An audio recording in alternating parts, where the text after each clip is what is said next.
These video boards, they blow me away, and the graphics are amazing. But here's what I had never heard before. The LED screen's impressive, but after they went up, it was, uh-oh, now what? Are you nervous? Oh, absolutely. Meet Sam Thompson from NASA. Sam's the big brain. And that's Larry Rosen from the Ravens. He and his team, they made it happen. We don't know what the outcome's going to be, but we know that we don't want that. Okay, we don't want that. The big video boards at Denver and Houston. Just logo soup. Video in the middle adds logo soup on the sides, not acceptable to the Jaguars. But how do you fill the whole board? Well, you can't stretch it. That looks stupid.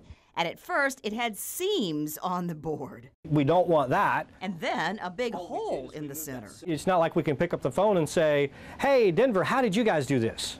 Or hey, Sony, how did you do this? Why? Well, industry experts said. They said, okay, well, we can't do it. You know, you have a bigger board, but the technology doesn't exist.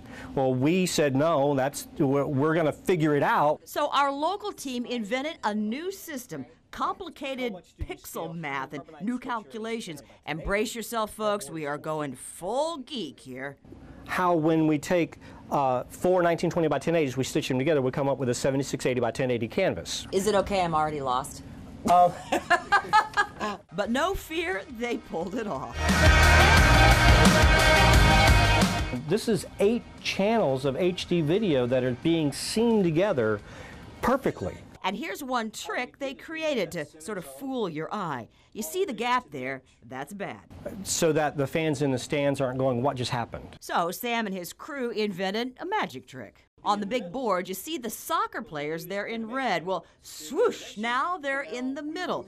The graphic wipes over it and covers up the move. That was the magic. That was the, wow, that really worked. That was cool. You never see the gap, and they call it? Ship it, shove it.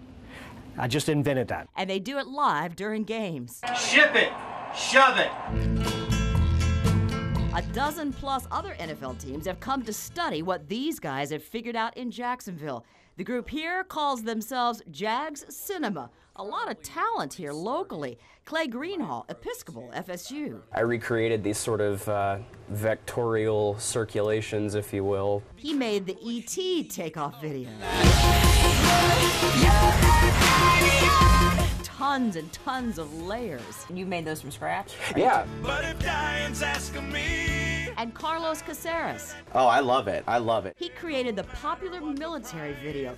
Grateful that ships and choppers are very long across. You know, when you have a ship, just because That's of a good thing. just because of the length, yeah, then it fits perfectly. Yeah. And Niall Nelson Hopkins. This was a week-long piece. A 3D takeoff on Game of Thrones. We nerd out in here a little bit.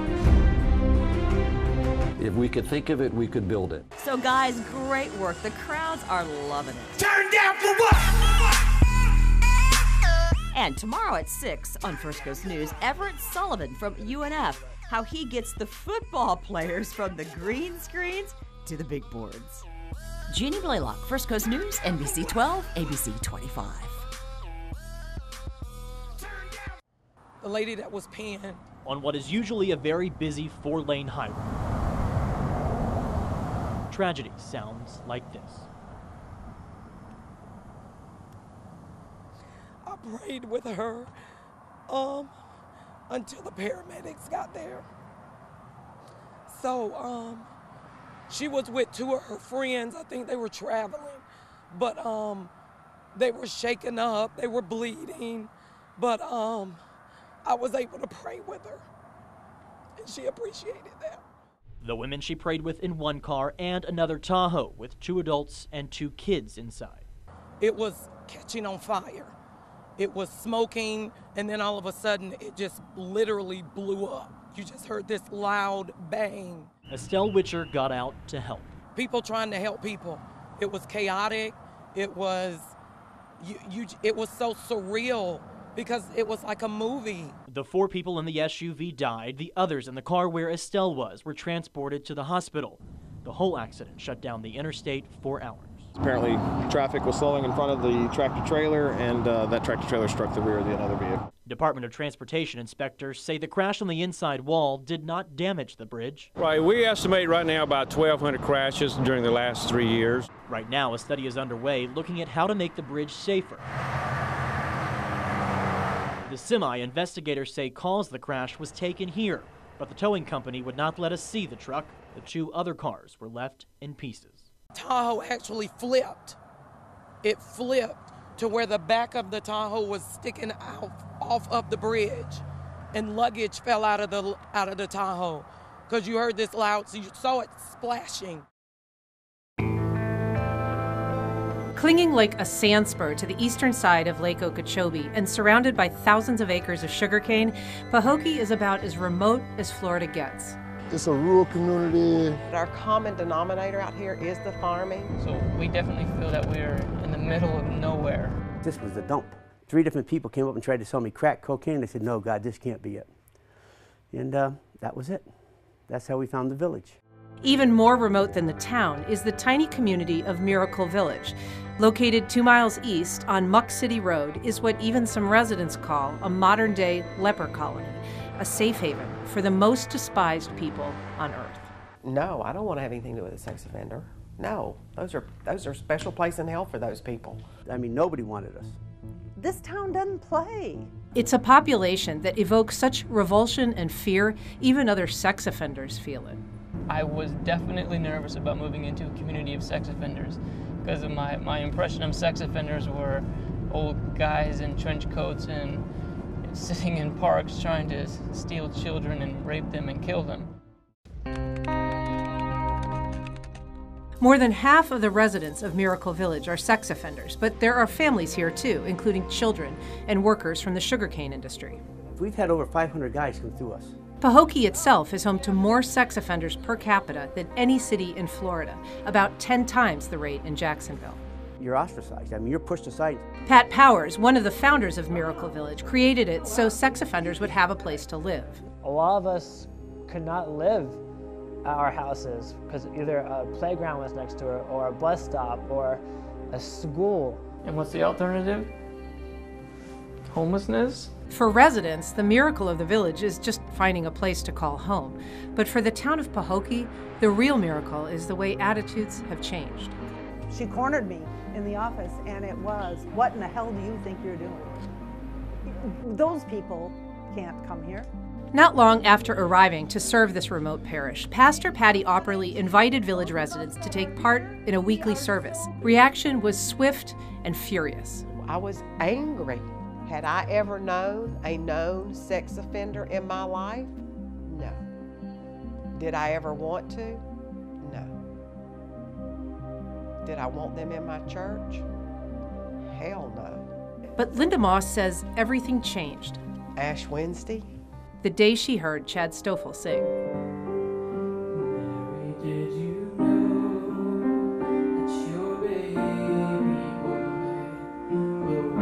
I've seen great concerts. I've seen performances. He was worshiping, and it was so amazing. The music affected Linda, but also changed her. Like I said to you about the pit bulls, you only hear about the bad ones. Well, it's like the sex offenders. You only hear about the heinous crime ones. People freak out. They freak out because they don't know what to think. They almost feel like maybe we're going to be dangerous and we're going to attack them or attack their children, and that's simply not true. That's not what we're about. In fact, sex offenders as a group are less likely than any other to reoffend. When they are rearrested, it's typically for technical violations or nonviolent, non-sexual offenses. And they've seen what our village has done. 7 years, 8 years, okay? Nobody's been raped, killed, or murdered. Might be the safest place to live. Pastor Patty so trusts the men she knows from the village, she once gave them her house keys to set up an after-church dinner. Well, Paul and I are finishing something up here, and I don't remember what it was, and all of a sudden he looked at me and he said, "Do you realize our daughter's home alone with 11 sex offenders?" I was like, huh, okay. Raised in a conservative religious home, Chad Stoffel lived most of his life as a closeted gay man, believing that his very nature was a sin against God. I grew up in an environment that says you cannot be gay, and it's just not appropriate. Going to hell, damnation, abomination. A former teacher, he had sex with a student who was 16 years old. He confessed his crime to a counselor at an anti-gay ministry. I just needed to get that out of me and become cured, become straight, like normal people. But his counselor was compelled by law to report him. Within days, Chad was under arrest, soon to be a registered sex offender for life. We're a bunch of men and women that made some poor choices, and we definitely hurt people along the way. We will never deny that. But we also feel that our life, we shouldn't be just thrown away forever. I was dating a girl who lied to me about her age. Christopher Dawson was arrested for the first time in his life at age 20. I was with her for months. The family loved me. I spent the night.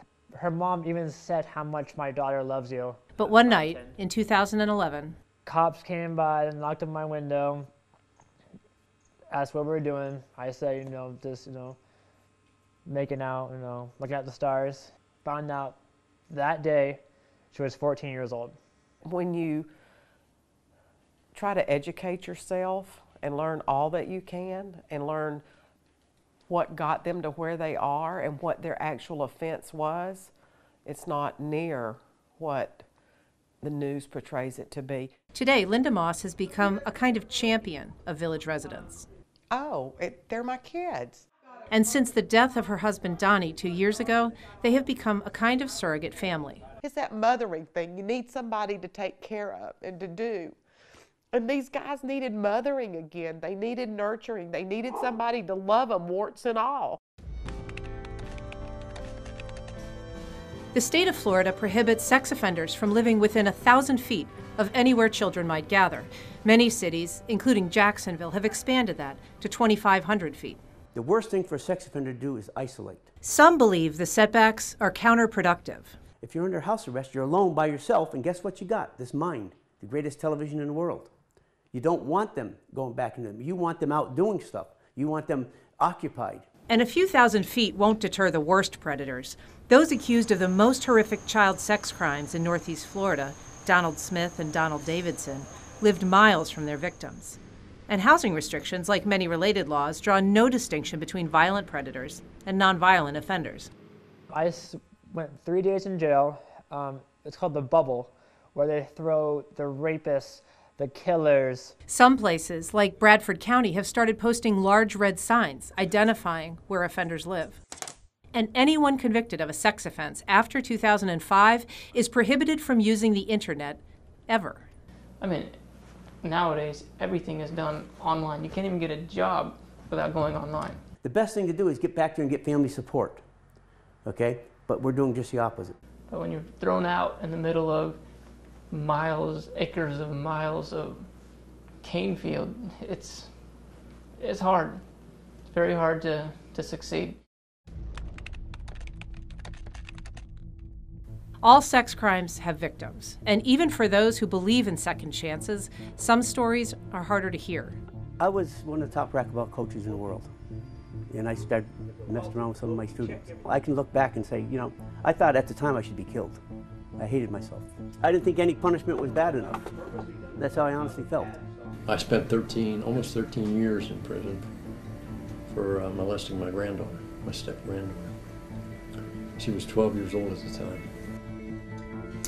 It's tough. It's tough to deal with. To know you're capable of committing that kind of a crime.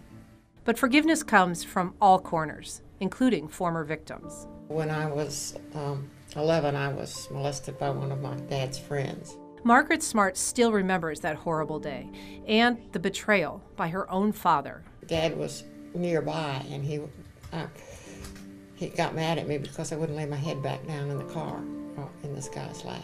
But despite her own experience, Margaret has fallen in love with Harry Folger, a registered sex predator and a resident of Miracle Village. But no, I knew Harry as a person, not as a criminal. The two met at a picnic 2 years ago. He stuck to me like glue. And fell in love almost immediately. I think we're more like teenagers than anything else. That night, yeah, we really were. Pastor Patty was also a victim of a sex crime. When I was a teenager, I was molested by, good family friend of the parents. Never told a soul. But she sees no value in demonizing offenders. The folks that are here in the village, they're in counseling, they've gone to jail, they've faced their accusers, they've been humiliated, mortified, and they're repentant. The hardest thing in the world for me to do was the first time I stood up there and said I'm a sex offender. You know, because everybody said, oh, you know. Now, I don't care. I want people to know. I was a sex offender, I'm not currently. Some of us made a mistake in our lives and we have to own up for it, but we're still human beings. We're still children of God. I mean, if we punish us, yeah, punish us. And we'll pay our debt. But once we get through that, we'd love a chance to just move on with our lives and try to start again, like almost every other type of person out there. You got to dig, I guess the best way to put it is down deep in your heart and say, really, what's right? What's right here? What are we called to do as Christians? What are we called to do? If I don't love a sex offender, then I'm not loving Christ.